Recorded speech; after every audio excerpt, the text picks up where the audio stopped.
الحمد للہ وکفی وسلام علی سید الرسل وخاتم الانبیاء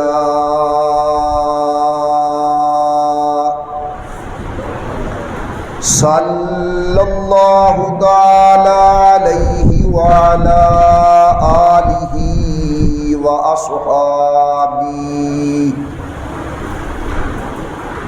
وأصحابه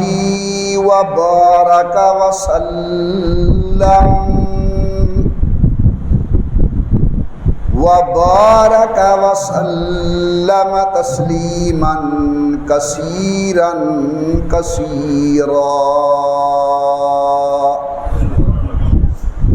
صلاة تكون للنجاة وسيلة ولعلو الدرجات كفيلة صلاة تحل بها العقد وتفرج بها الكرب صلاة تكون لك رضاء ولحقه أداء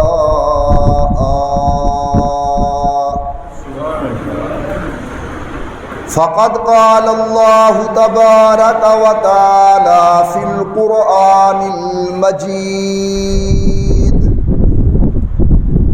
والفرقان الحميد أعوذ بالله من الشيطان الرجيم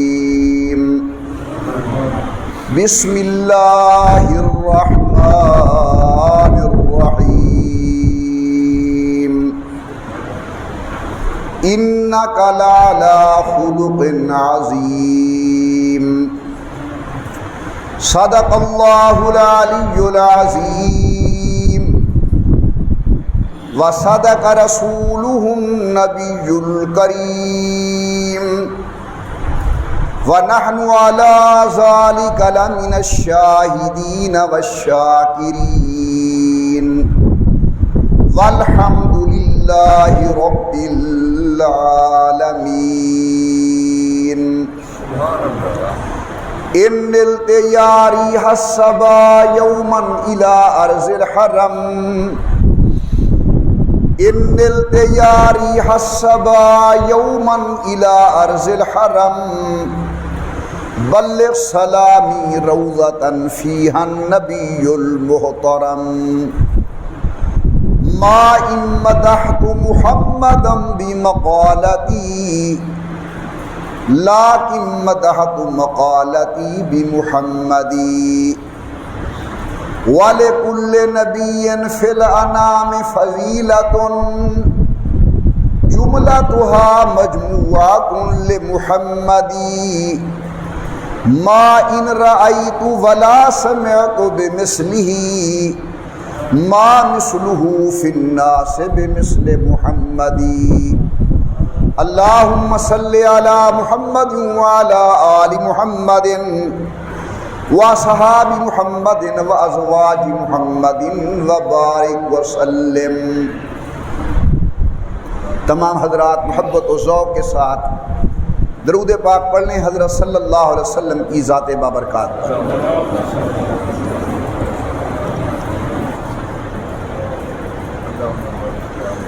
اللہ تبارک و تعالیٰ کی بے انتہا حمد و توصیف، سرور کائنات مفخر موجودات، رحمت للعالمین مراد للمشتاقین، امام الانبیاء والمرسلین، حبیب کبریاء احمد مجتبی حضرت محمد الرسول اللہ صلی اللہ تعالی علیہ وعلی آلہ وصحابہ وسلم کی ذات بابرکات پہ تحفہ درود و سلام پڑھ لیجئے تمام حضرات محبت و ذوق کے ساتھ بآواز بلند اللہم صلی علی سیدنا و مولانا محمد وعلی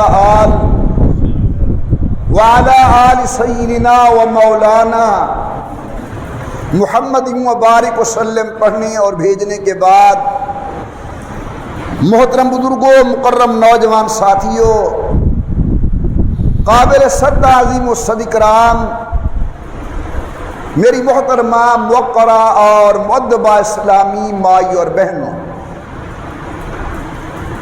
آج انشاءاللہ العزیز جو معروضات اور گزارشات بنیادی طور پر پیش کرنے کا ارادہ ہے وہ یہ ہیں کہ اللہ تعالی نے حضور اکرم صلی اللہ علیہ وسلم کو بہت بڑے کریمانہ اخلاق، امام الانبیاء سرکار دو عالم صلی اللہ علیہ وسلم کو اللہ کی ذات بابرکات نے بڑے اعلیٰ اخلاق عطا فرمائے تھے۔ اپنے تو اپنے، غیر بھی حضور اکرم صلی اللہ علیہ وسلم کے اخلاق عالیہ کے نہ صرف یہ کہ قائل تھے بلکہ گرویدہ تھے۔ حضرت نے جب اعلان نبوت فرمایا، حضور اکرم صلی اللہ علیہ وسلم کو اہل مکہ نے کبھی اخلاق کا طعنہ نہیں دیا، دعوت کی تکذیب کی۔ حضور اکرم جو مشن لے کر آئے تھے اس کا انکار کیا، لیکن کسی کو یہ جرت نہ ہوئی کہ وہ اللہ کے پیغمبر کے اخلاق پر اعتراض کرے، حضور کے کردار پر اعتراض کرے، سید الکونین کی زندگی اور اسوے پر اعتراض کرے، کسی کو یہ ہمت نہ ہوئی۔ اخلاق کے کئی پہلو ہیں، عادات و خصائل، مگر جو پہلو میں لے کر آج بیٹھا ہوں وہ یہ ہے کہ اللہ تعالی نے سید الکونین سرکار دو عالم کو رحم و کرم کے اندر بہت وسیع حصہ نصیب فرمایا تھا۔ حضور اکرم رحیم تھے، اللہ کے نبی شفیق تھے، سید الکونین کے دل کے اندر کرم ہی کرم تھا۔ ایسے نبی بھی گزرے ہیں کہ جن پر قوم نے جب اپنی نالائکی کی حد کی تو وہ عرض کر بیٹھے کہ ربی لا تذر علی الارض من الکافرین دیارا انک ان تذرہم یضلوا عبادک ولا یلدوا الا فاجرا کفارا۔ اے الہ العالمین، ان کا نام و نشان مٹا دے، لیکن اس کے مقابلے کے اندر اگر حضور اکرم کی سیرت کا مطالعہ کیا جائے تو اللہ کے پیغمبر ہر قدم پر یہ کہتے ہوئے نظر آتے ہیں اللہم اہد قومی، اللہم اہد قومی، اللہ میری قوم کو ہدایت نصیب فرما، اللہ میری قوم کو ہدایت نصیب فرما۔ حضور اکرم نے بغرض تبلیغ دین طائف کا سفر فرمایا۔ آپ نے علماء سے سنا ہے وہاں کے سرداروں پر اللہ تعالی کا دین پیش کیا کہ میں اللہ کا پیغمبر ہوں اور یہ پیغام لے کر آیا ہوں میں تمہاری طرف۔ انہوں نے نہ صرف یہ کہ اپنی زبان سے حضور کو تکلیف دی ہو اور بعض بدمعاش اور آوارہ فطرت لڑکے حضور کے پیچھے لگا دیے. کوئی آوازیں کستا ہے، نعوذ باللہ کوئی پتھر مارتا ہے. زخموں سے چور ہو کر حضور جب بیٹھ جاتے ہیں تو حضرت کے دونوں بازوں سے پکڑ کر پھر کھڑا کر دیا جاتا ہے.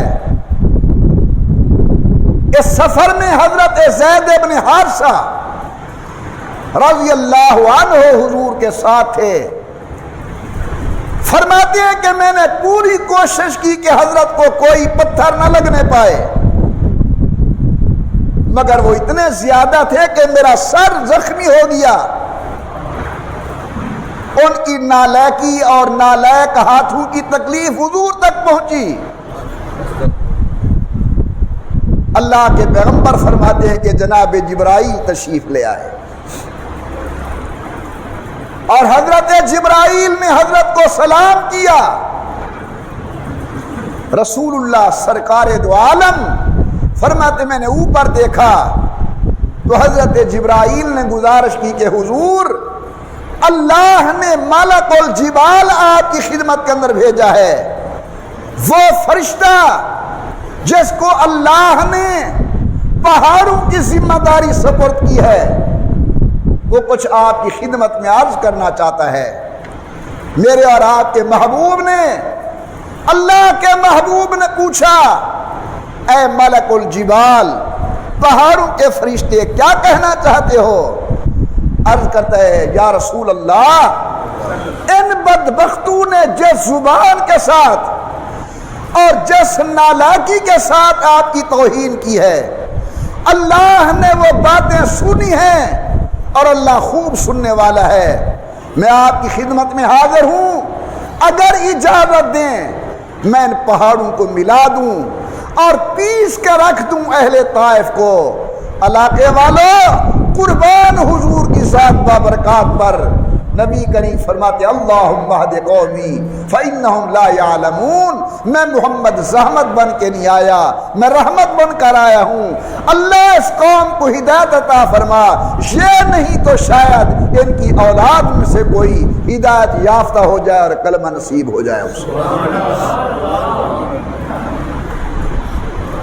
امام الانبیاء سرکار دو عالم نے ملک الجبال کو فرمایا او ملک الجبال، جناب آئے میرے پاس ہمدردی کا اظہار کیا، مگر میری دعا ہے اللہم اہد قومی، اے میرا اللہ قوم کو ہدایت نصیب فرما. سیدہ عائشہ رضی اللہ تعالی عنہا فرماتی ہیں ایک موقع پر امام الانبیاء سرکار دو عالم نے میرے سامنے طائف کے واقعے کو بیان کیا. میں نے پوچھا یا رسول اللہ، کیا طائف کے اندر واقعی جناب پر بہت زیادہ ستم کیا گیا؟ میرے آقا نے فرمایا عائشہ، اہل مکہ کی تکلیفوں تو اس کو مقابلے کے اندر کچھ بھی نہیں.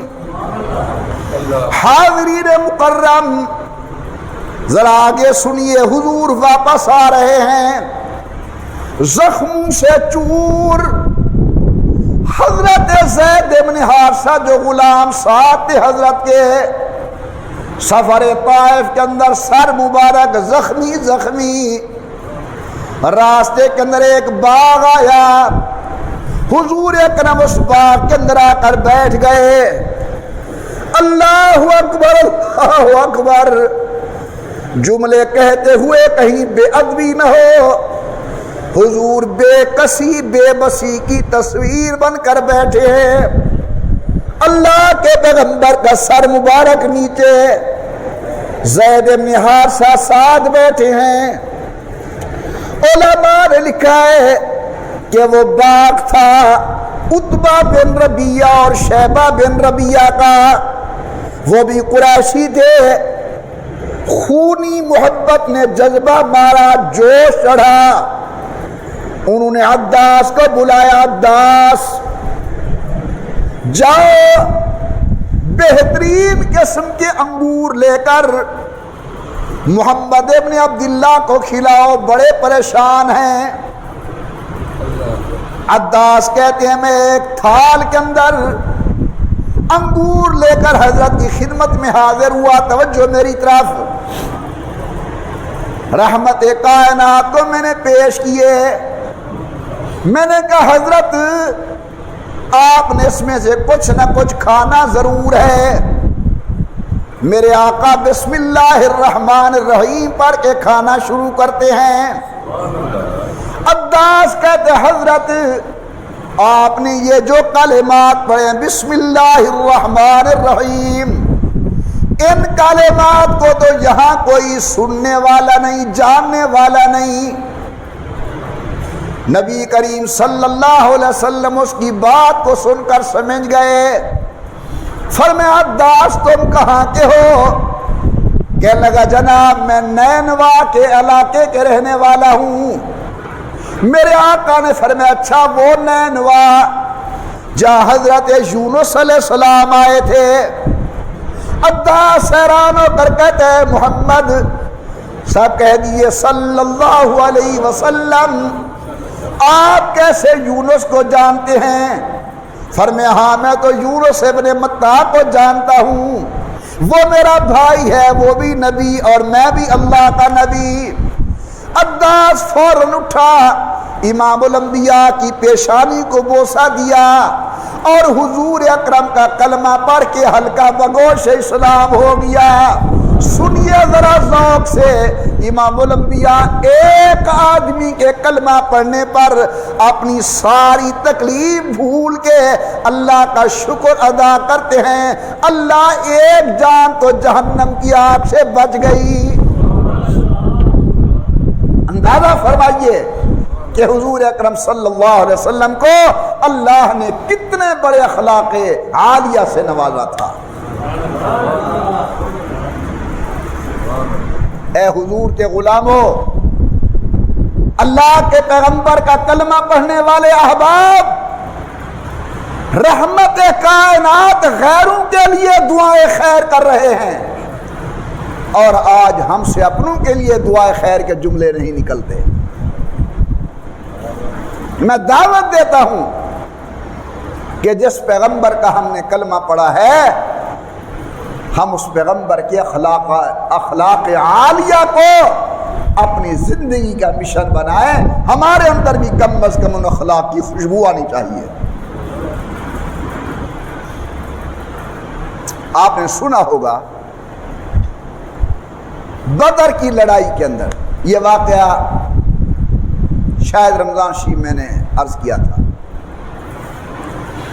پورا واقعہ نہیں کچھ حصہ۔ بدر کی لڑائی کے اندر سرداران قریش اور قریشیوں کے کچھ آدمی قید ہو کر بارگاہ نبوت میں آئے۔ ان قیدیوں کے اندر حضور کا بڑا داماد ابو العاص ابن ربیع بھی قید ہو کر بیٹھا ہے۔ یہ اسلام کے احکامات آہستہ آہستہ نازل ہوئے ہیں۔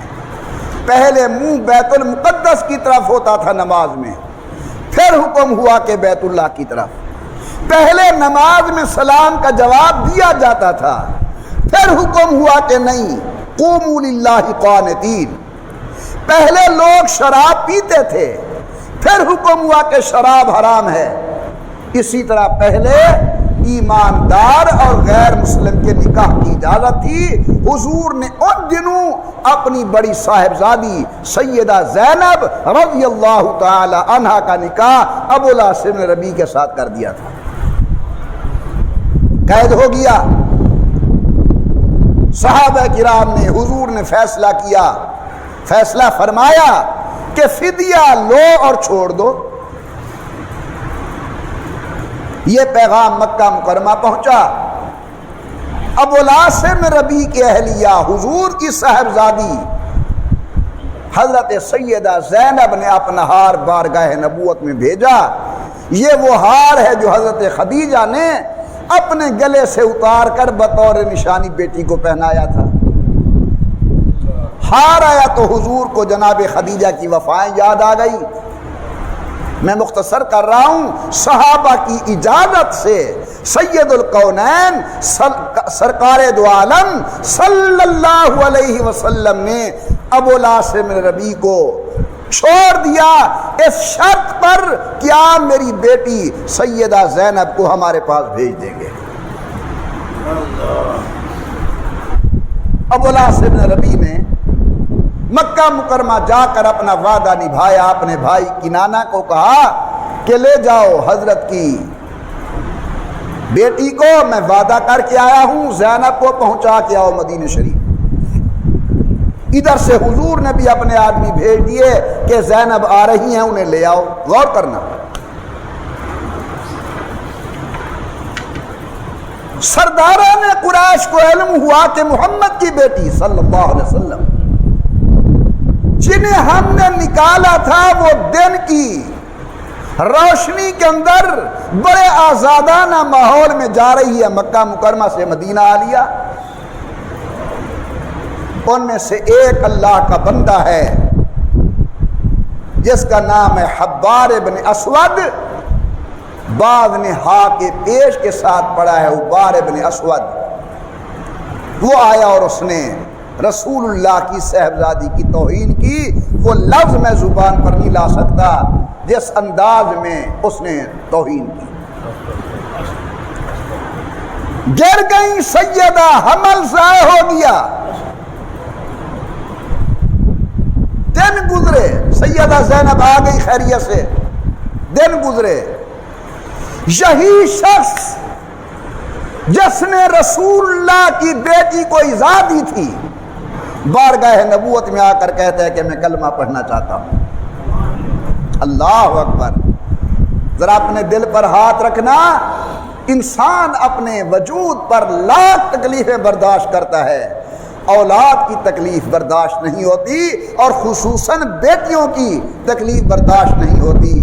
رسول اللہ کی بیٹی ہے سیدہ زینب، ان کو تکلیف دینے والا، تکلیف کا یہ عالم کہ حمل ضائع ہو گیا، بارگاہ نبوت میں آتا ہے، کہتے میں کلمہ پڑھنا چاہتا ہوں۔ امام الانبیاء سرکار دو عالم نے فرمایا کلمہ پڑھو قبول ہو جائے گا۔ کہتے اشہد واللہ الہ الا اللہ واشہد ان محمد رسول اللہ۔ دیکھیے امام الانبیاء کے اخلاق حسن کو، سمجھیے رحمت کائنات کا کیا تعلق ہے انسانیت کے لیے کہ اللہ کے بندے اللہ کے عذاب سے بچ جائے۔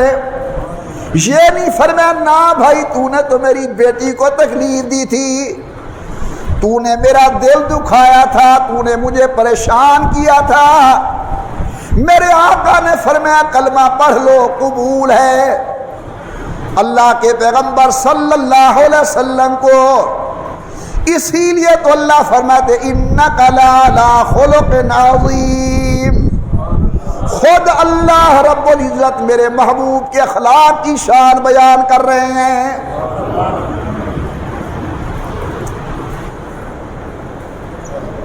غزوہ احد ہوا، یہ غزوہ بدر کا واقعہ ہے، آگے غزوہ احد ہوا۔ غزوہ احد کے اندر حضور اکرم صلی اللہ علیہ وسلم کے چچا اور حضور کے رضائی بھائی حضرت سیدنا حمزہ شہید ہوتے ہیں۔ یہ بڑا عجیب واقعہ ہے سننے کا۔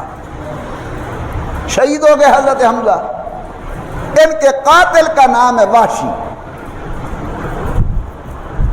ٹائم مختصر ہے، میں پوری تفصیل نہیں عرض کر سکتا۔ شوال کے اندر میں غزوہ احد کے اندر کی تفصیل میں عرض کر چکا ہوں۔ ان کا نام ہے وحشی۔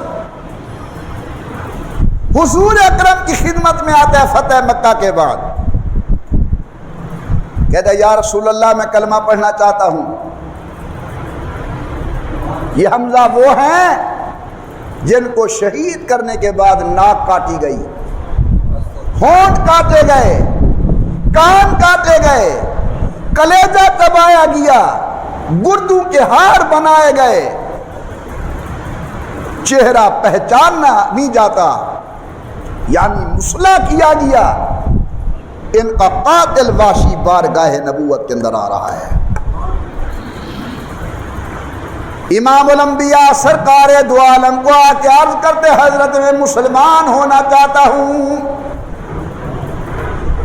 سنیے جامع مسجد نقشبندی میں بیٹھ کر فقیر سے دین کی باتیں سننے والے واجب الاحترام دوستو، کہتے حضرت میں کلمہ پڑھنا چاہتا ہوں۔ فرمایا پڑھو۔ بعض صحابہ کرام نے سوچا شاید حضور اکرم نے پہچانا نہ ہو، انہوں نے عرض کیا حضرت یہ واشی ہے، آپ کے چچا کا قاتل ہے، سنیے رسول اللہ کی زبان فیض ترجمان سے نکلے ہوئے جملے اور امام الانبیاء کے اخلاق عالیہ کو سمجھنے کی کوشش کیجئے۔ فرمائے میرے صحابہ میں جانتا ہوں 1000 کافر جہنم میں چلا جائے، اس کے بدلے ایک آدمی جنت میں چلا جائے، مجھے یہ ایک زیادہ پسند ہے بجائے اس کے کہ 1000 جہنم میں جائے۔ رسول اللہ صلی اللہ علیہ وسلم نے فرمایا واشی تو نے میرا دل دکھایا، واشی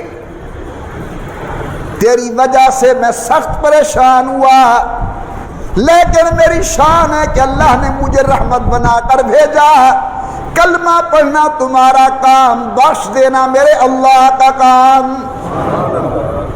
امام الانبیاء رافت اور رحمت کے پیکر، سید الکونین، کرم اخلاق عالیہ کے مالک، اللہ تعالیٰ فرماتے ہیں وَبِالْمُؤْمِنِينَ رَؤُوفٌ الرحیم۔ امام الانبیاء کے اندر رافت بھی کمال درجے کی، رحمت بھی کمال درجے کی۔ اللہ نے حضور اکرم صلی اللہ علیہ وسلم کو رحم و کرم عطا فرمایا تھا، اور حضور اخلاق عالیہ رحم و کرم کے مظہر تھے دنیا کے اندر۔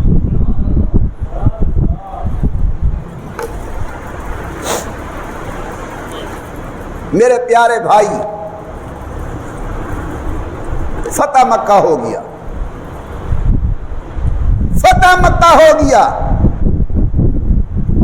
حضور اکرم تشریف لا رہے ہیں، سب کو صلی اللہ علیہ وسلم۔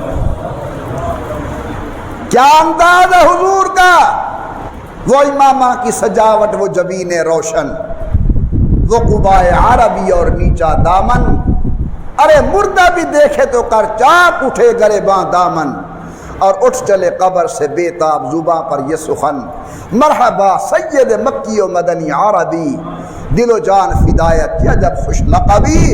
امام الانبیاء سرکار جو عالم فاتح بن کر تشریف آ رہے ہیں، سب کو صلی اللہ علیہ وسلم۔ ادھر سے جناب ابو سفیان گئے، ابھی حضور مکہ مکرمہ نہیں پہنچے، راستے میں ابو سفیان بارگاہ نبوت کے اندر پہنچے، ابھی کلمہ نہیں پڑھا۔ سمجھنے کی بات ہے، یہاں پر دو قول ہیں۔ ایک قول تو یہ ہے کہ حضرت عباس کے کہنے پر راستے میں جناب ابو سفیان نے کلمہ پڑھ لیا تھا۔ دوسری روایت یہ ہے کہ جب حضور مکہ مکرمہ کے اندر داخل ہوئے اس وقت ابو سفیان نے کلمہ پڑھا۔ ہو سکتا ہے وہاں الگ کلمہ پڑھا ہو، یہاں سب کے سامنے پھر دوبارہ کلمہ پڑھا ہو ابو سفیان نے۔ لکھا ہے کہ جب حضور اکرم صلی اللہ علیہ وسلم تشریف لانے لگے، جیسے جیسے کعبۃ اللہ قریب ہوتا گیا، امام الانبیاء کا سر مبارک جھکتا گیا، سید الکونین کا سر مبارک جھکتا گیا، حضرت کا سر مبارک جھکتا گیا، یہاں تک کہ حضور کی پیشانی مبارک اپنی اونٹنی مبارک کی کوہان کو جا کر لگی، اور امام الانبیاء سرکار دو عالم کی زبان پر کوئی فخریہ جملے نہیں، متکبرانہ جملے نہیں، ورنہ کل جسے اہل مکہ نے نکالا تھا، آج وہ فاتح بن کر آ رہے ہیں۔ میرے آقا کی زبان پر ہے الحمدللہ الذی نصر عبدہ، تمام تعریف اس اللہ کے لیے جس نے اپنے بندے کو کامیابی نصیب کی، فتح والا وعدہ پورا کیا۔ حضرت جناب عباس نے جناب ابو سفیان کو کہا، ابو سفیان دیکھ وہ میرا یتیم بھتیجا آ رہا ہے، 10-10 ہزار کا ایک ایک ٹولہ، ایک ایک جماعت، ہر لشکر کے سامنے اپنا اپنا جھنڈا۔ سید الکونین تشریف لے آئے، ابو سفیان نے برملا کلمہ پڑھا، ایسا کلمہ قبول ہوا کہ حضرت نے اعلان فرمایا من دخل دار ابی سفیان فہو آمن، جو ابو سفیان کے گھر کے اندر آ جائے گا محمد عربی نے اسے امان دے دی۔ یہ کون ہے ابو سفیان؟ یہ وہی ابو سفیان ہے جس نے قدم قدم پر رسالت مآب کی مخالفت کی۔ بدر کے اندر یہ ابو جہل کا دست و بازو تھا،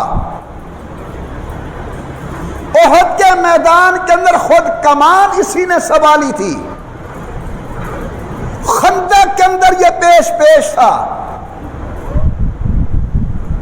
لیکن جب حضور کی خدمت میں آئے کلمہ پڑھنے کے لیے، حضور نے کوئی تانا نہیں دیا، رسول اللہ نے کوئی اپنا دکھ یاد نہیں دلوایا، رسول اللہ صلی اللہ علیہ وسلم نے گزشتہ واقعات میں سے کوئی بات ذکر نہیں کی، فرمایا ہاں کلمہ پڑھ لو، اللہ تعالی آپ کے ایمان کو قبول فرمائیں گے، اور ساتھ یہ اعلان کر دیا کہ جو ابو سفیان کے گھر کے اندر آئے گا میں اسے امان دیتا ہوں۔ میرے محترم دوستو، جب امام الانبیاء مکہ مکرمہ میں تشریف لے آئے، سرداران قریش تھر تھر کانپ رہے ہیں کہ پتہ نہیں عبداللہ کا یتیم بیٹا ہمارے متعلق کیا فیصلے فرمائے گا۔ ہر ایک کو اپنی نالا کی یاد آ رہی ہے، دل کے اندر ندامت ہے کہ میں نے یہ تکلیف دی تھی، میں نے یہ تکلیف دی تھی، میں نے یہ تکلیف دی تھی۔ میرے واجب الاحترام بزرگوں، آج جو میں بنیادی طور پر بیان کر رہا ہوں اس کا خلاصہ بھی یہی ہے کہ حضور کو اللہ نے رحم و کرم نصیب فرمایا تھا۔ آمنہ کے لال آئے، فرمایا ڈرو نہ مکے والو، لا تثریب علیکم اليوم، جس طرح میرے بھائی یوسف علیہ السلام نے اپنے بھائیوں کے لیے عام معافی کا اعلان کیا تھا، میں محمد کریم بھی تمہارے لیے عام معافی کا اعلان کرتا ہوں۔ ورنہ حضرت پاک اگر چاہتے آج فاتح مکہ بن کر آ رہے ہیں، جو جس سے بدلہ لینا چاہتے لے سکتے تھے، لیکن اللہ نے اپنے پیغمبر کے ذریعے آپ کو اور مجھے تعلیم دی کہ خیال کرو، اگر اللہ تعالی کچھ آپ کو قدر و منزلت یا دنیاوی عہدہ یا اللہ تعالیٰ کوئی بڑائی نصیب فرما دے تو اس بڑائی کے نشے کے اندر مغرور ہو کر اور مست ہو کر اللہ کی مخلوق کے اوپر ظلم نہیں کرنا، بلکہ رحمت و رافت کا معاملہ کرنا ہے۔ سید الکونین فاتح بن کر آ رہے ہیں، لیکن اللہ کے پیغمبر اخلاق و محبت کا درس دے رہے ہیں۔ جو دروازہ بند کر کے بیٹھ جائے گا میں نے امان دی۔ تقریباً 14 آدمیوں کا نام لیا، فرمایا ان کو امان نہیں ہے، باقی سب کو امان ہے۔ 14 آدمیوں کا نام لیا، ان کو امان نہیں ہے، لیکن ان میں سے بھی جب حضور کے دروازے پر آ گئے، اللہ کے پیغمبر نے فرمایا امان ہے، حضور نے فرمایا امان ہے، حضور نے فرمایا امان ہے۔ ایک عورت ہے جس کا نام ہے ہندا، یہ وہی اللہ کی بندی ہے جس نے سیدہ حمزہ رضی اللہ تعالی عنہ کا جگر چبایا تھا۔ بارگاہ نبوت میں آتی ہے، رسول اللہ سرکار دو عالم کے سامنے اس کا یہ کام قطعاً اوجھل نہیں۔ سید الکونین کو علم ہے کس نے میرے چچا حمزہ کا کلیجہ چبایا تھا، لیکن آ کر کہتی ہے حضرت میں کلمہ پڑھنا چاہتی ہوں۔ سید الکونین امام الانبیاء سرکار دو عالم صلی اللہ علیہ وسلم نے کلمہ قبول فرمایا اور رحمت کائنات نے جان بخشی کا اعلان فرما دیا۔ کیا میں عرض کروں تمہارے سامنے؟ بھئی یہ بتاؤ، ابو جہل نے جو نالائکیاں کی ہیں کسی سے چھپی ڈھکی ہے؟ کون سی ایسی تکلیف ہوگی ابو جہل کے جیتے جو اس نے حضرت پاک صلی اللہ علیہ وسلم کو پہنچانے کے اندر کسر چھوڑی ہو؟ اس کا بیٹا ہے حضرت اکرمہ، ابو جہل کا بیٹا ہے حضرت اکرمہ۔ اس کی بیوی بارگاہ نبوت میں آتی ہے، یا رسول اللہ سرکار دو عالم صلی اللہ علیہ وسلم، میں اپنے خاوند اکرمہ کی سفارش لے کر آئی ہوں، حضرت اسے امان دے دیں۔ یا رسول اللہ اس کی جان بخشی فرما دیں۔ کتنا حوصلہ ہے حضور کا، ہے کتنی وسعت ظرفی ہے سید الکونین کی۔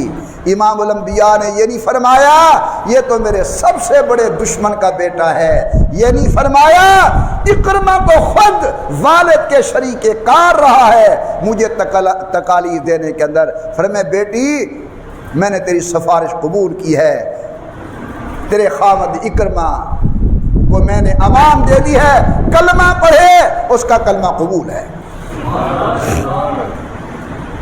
سمجھ آ رہی ہے بات؟ میرا جھگڑا ہو گیا بھائی کے ساتھ، میں سگے بھائی کے ساتھ زندگی بھر کلام کرنے کے لیے تیار نہیں،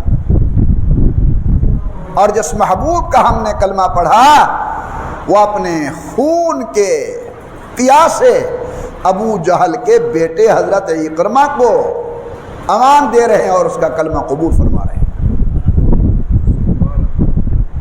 رسول اللہ کی 4 صاحبزادیاں ہیں، بڑی صاحبزادی حضرت ابو العاصم ربیع کے گھر سیدہ زینب، وہاں سے ایک بیٹی پیدا ہوئی جس کا نام ہے بی بی امامہ۔ حضرت فاطمہ کی وصیت کے مطابق جناب فاطمہ کے انتقال کے بعد یہ بی بی امامہ حضرت زینب کی بیٹی حضرت فاطمہ کی بھانجی یہ جناب علی المرتضیٰ کے نکاح کے اندر آئی، شادی ہوئی، اس سے اولاد پیدا ہوئی جو آج اپنے آپ کو اسدی قریشی کہتے ہیں، یہ اسی بی بی امامہ کی اولاد ہیں حضرت علی المرتضیٰ کے نسب مبارک سے۔ دوسری 2 بیٹیاں سیدہ رقیہ اور سیدہ ام کلثوم، ان کا نکاح زمانہ حرمت سے قبل ابو لہب کے بیٹوں سے ہوا۔ تبت یدا ابی لہب کی صورت نازل ہو گئی، ابو لہب نے بیٹوں کو مجبور کیا کہ محمد کی بیٹیوں کو طلاق دے دو، ان نے طلاقیں دے دی۔ مختصر کر رہا ہوں تاکہ موضوع مکمل ہو جائے۔ طلاق دے دی۔ میں آپ سے پوچھتا ہوں، حیا والی بچی کو طلاق ہو جائے بلا وجہ، باپ کے دل پر کیا گزرتی ہے؟ اور باپ کے دل کے اندر اپنے اس داماد کے متعلق کیا جذبات ہوتے ہیں؟ رسول اللہ جیسے سسر، جناب رقیہ ام کلثوم جیسی پاک باز بیبیاں، اللہ کے پیغمبر کی بیٹیاں، ان کو طلاقیں دے رہے عتبہ اور عتیبہ۔ مکہ فتح ہو گیا، حضور اکرم تشریف لے آئے. عتیبہ نے تو بدتمیزی کی تھی، حضور نے بد دعا کی تھی، وہ تو پہلے تباہ ہو گیا. عتبہ بھی زندہ تھا. فتح مکہ جب ہوا، رسول اللہ نے صلی اللہ علیہ وسلم آپ نے حضرت عباس کو بلایا. فرمایا عباس جاؤ تلاش کر کے آؤ عتبہ کہاں ہے. وہ مصطفیٰ تیرے اخلاق پہ قربان جاؤں، وہ سید القونین تیری وسعت ظرفی پہ قربان جاؤں. فرمایا جاؤ عتبہ کو تلاش کر کے لے آؤ. یا رسول اللہ کہیں چھپ گیا ہوگا، حضرت آپ کی وجہ سے کہیں بھاگ گیا ہوگا. فرمایا جاؤ اسے پیغام رحمت دو، کلمہ پڑھ لے، میں محمد کریم اس کی جنت کا ذمہ دار ہوں. امام الانبیاء سرکار دو عالم کے سامنے عتبہ حاضر، عتبہ کا بھائی ماتب حاضر. نبی کریم نے فرمایا بولو اللہ ایک ہے یا زیادہ؟ انہوں نے کہا نہیں جی اللہ وحدہ لا شریک لہ ہیں. میرے متعلق کیا خیال ہے؟ کہنے لگے آپ اللہ کے سچے نبی، برحق نبی ہیں. نبی کریم صلی اللہ علیہ وسلم نے کلمہ پڑھایا. اپنی بیٹی کو طلاق دینے والے عتبہ کو نہ حضرت نے تانا دیا نہ پرانی باتیں یاد دلائی. رحمت کائنات اتنی رؤوف اور رحیم تھے، اتنی اخلاق عالیہ کے مالک تھے، کلمہ پڑھا کے جنت کا مالک و وارث بنا دیا.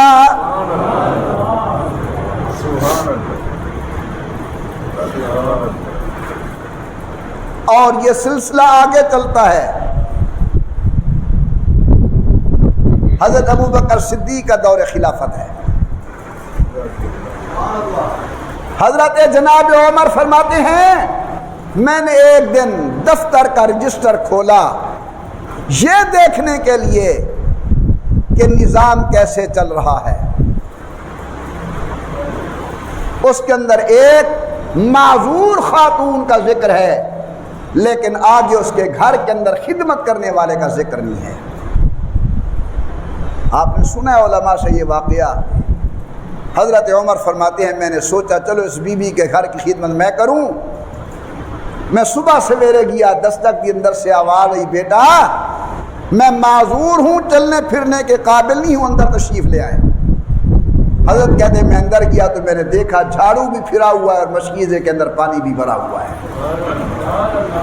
کون آیا ہے؟ بیٹا روزانہ کوئی اللہ والا آتا ہے خدمت کر جاتا ہے. فرماتے کہ اگلے دن میرے دل میں تجسس مزید بڑھا کے دیکھنا چاہیے کون ہے. ذرا جلدی گیا، میں نے دیکھا جھاڑو پھرا ہوا ہے، مشکیزے میں پانی بھرا ہوا ہے. امی کون آیا؟ بیٹا روزانہ ایک اللہ کا بندہ آتا ہے خدمت کر کے چلا جاتا ہے، نہ اس نے کبھی نام بتایا نہ میں نے پوچھا. حضرت کہتے تیسرے دن میں اور ذرا جلدی آیا تو جھاڑو پھرا ہوا ہے، مشکیزے میں پانی بھرا ہوا ہے. مجھے دیکھ کے وہ بڑھیا کہنے لگی بیٹا تکلیف نہ کیا کرو، وہ روزانہ آتا ہے میری خدمت کر جاتا ہے. امی کوئی آنے کا ٹائم؟ بیٹا یہ تیرے آنے سے کچھ ہی دیر پہلے میرے گھر سے نکلا ہے. حضرت جناب عمر کہتے ہیں میں جلدی جلدی چل کے گیا کہ دیکھوں یہ کون ہے. میں نے کیا دیکھا، ایک پکی عمر کا آدمی سر جھکایا ہوا، چہرے کو کپڑے سے ڈھانپا ہوا، جلدی جلدی جا رہا ہے. میں نے چہرے سے کپڑا ہٹایا تو نبی کے مصلی کا وارث اور شب ہجرت کا ساتھی حضرت سیدنا ابوبکر صدیق رضی اللہ تعالی عنہ تھے، جو بڑھیا کے گھر کی خدمت کر کے جا رہے ہیں. اللہ یہ جذبہ مجھے بھی نصیب فرمائے، اللہ یہ جذبہ آپ کو نصیب فرمائے. اللہ آپ کے اور میرے دل کے اندر اپنی مخلوق کی خدمت کا جذبہ پیدا کرے. اللہ کے پیغمبر کی تعلیم و تربیت صرف حضور تک نہیں رہی، حضور کے غلاموں کے اندر منتقل ہوئی ہے. حضرت جناب سیدنا علی المرتضیٰ کا قاتل عبد الرحمن ابن ملجم بدبخت نے بہت بڑی زیادتی کی، حضرت علی پر حملہ.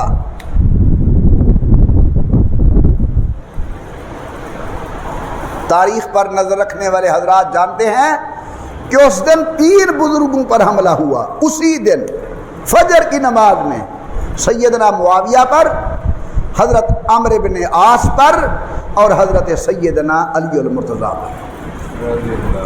عمرو بن عاص آئے نہیں، ان کے قائم مقام جو آیا اس پر حملہ ہوا.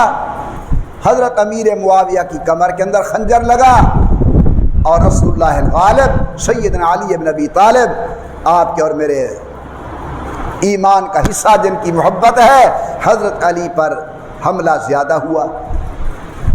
ان کے قاتل کا نام ہے عبد الرحمن ابن ملجم. حضرت علی کو گھر لے آئے، عبد الرحمن ابن ملجم باہر بندھا بیٹھا ہے. حضرت سیدنا حسن مجتبی، حضرت علی کے لخت جگر، زہرا کے نور نظر، راکب دوش نبوت، حضرت سیدنا حسن رضی اللہ عنہ شربت کا گلاس بنا کر ابا جی کو پیش کرتے ہیں کہ ابا جان زخم گہرا ہے، پی لیں. حضرت علی فرماتے ہیں بیٹا میرے مہمان کو بھی پلایا ہے یا نہیں پلایا؟ حضرت آپ کا مہمان کون ہے؟ پھر میرا مہمان عبد الرحمن ابن ملجم ہے. حضرت وہ تو آپ کا قاتل ہے. پھر میں اللہ نے زندگی دی، میں خود فیصلہ کروں گا، نہیں تو میرے قائم مقام جو آئے گا وہ فیصلہ کرے گا. ابھی وہ میرا مہمان ہے، جاؤ اسے شربت پلاؤ. علماء کرام لکھتے ہیں جناب حسن مجتبی شربت کا گلاس لے کر گئے. بدبختی عروج پر تھی، کہنے لگا حسن اس کے اندر تم نے زہر ملایا ہوا ہے، میں نہیں پیتا، تم مجھے مارنا چاہتے ہو. جناب سیدنا حسن مجتبی سب کہو رضی اللہ تعالی عنہ شربت کا گلاس لے کر واپس آئے. ابا جان عبد الرحمن نہیں پیتا، کہتے زہر ملی ہوئی ہے، تم مجھے مارنا چاہتے ہو. حضرت علی کی آنکھوں میں آنسو تیرائے. فرمائے عبد الرحمن کے پاس دوبارہ جاؤ، حسن جا کر میرا پیغام دو اور کہو ابا جی کہہ رہے ہیں، فرما رہے ہیں اگر تو توبہ بھی کر لیتا ہے، شربت کا گلاس بھی پی لیتا ہے، میں تیرے ساتھ وعدہ کرتا ہوں اس وقت تک میں حوض کوثر سے نہیں پیوں گا جب تک تجھے نہیں پلاؤں گا. دوسری روایت کے مطابق اس وقت تک میں جنت میں قدم نہیں رکھوں گا جب تک تجھے جنت کے اندر داخلہ نہیں دلواؤں گا. یہ ہے حضور اکرم کا اخلاق رسول اللہ کے شاگردوں کے اندر منتقل ہونے والا. تو میرے محترم دوستو، آج کی میری پوری تقریر کا خلاصہ یہ ہے کہ اللہ نے حضور اکرم کو جہاں اور کمالات عطا فرمائے، ان میں سے ایک کمال اللہ نے حضور اکرم کو رحمت کا پیکر بنا کر بھیجا، شفقت کا پیکر بنا کر بھیجا، رافت کا پیکر بنا کر بھیجا. امام الانبیاء سرکار دو عالم کو اللہ نے رحم و کرم سے وسیع حصہ نصیب فرمایا، جس فیض سے صرف اپنے نہیں بیگانے بھی فیض یاب ہوئے. رسول اللہ صلی اللہ علیہ وسلم نے فتح مکہ کے دن کمال فرما دی رحمت و رافت کی، کہ اعلان کیا جو کلمہ پڑھتا جائے گا محمد کریم سے امان دیتے جائیں گے. اللہ تعالیٰ آپ کے دلوں کے اندر اور میرے دلوں کے اندر بھی ایسے جذبات پیدا فرمائیں. سب کہے آمین. آج ہمارے والدین ہم سے پریشان ہیں، آج ہمارے رشتہ دار ہماری زبان سے پریشان ہیں، آج ہماری برادری کے افراد ہماری بد اخلاقی سے پریشان ہیں. ہم اس پیغمبر کے غلام ہیں جس کو اللہ نے اخلاق عالیہ عطا فرمایا. کلمہ پڑھنے کا معنی صرف یہ نہیں ہے کہ زبان سے کلمہ پڑھیں، کلمہ پڑھنے کا معنی یہ ہے کہ وہ کلمے کی تاثیر ہمارے اخلاق کے اندر، گفتار کے اندر، رفتار کے اندر، عقائد و اعمال کے اندر بھی ظاہر ہو. اللہ تعالی ہم سب کو کلمہ پڑھنے کے بعد کلمے والے پیغمبر حضور اکرم کی سیرت طیبہ اپنانے کی توفیق عطا فرمائیں. آمین برحمتک یا ارحم الراحمین.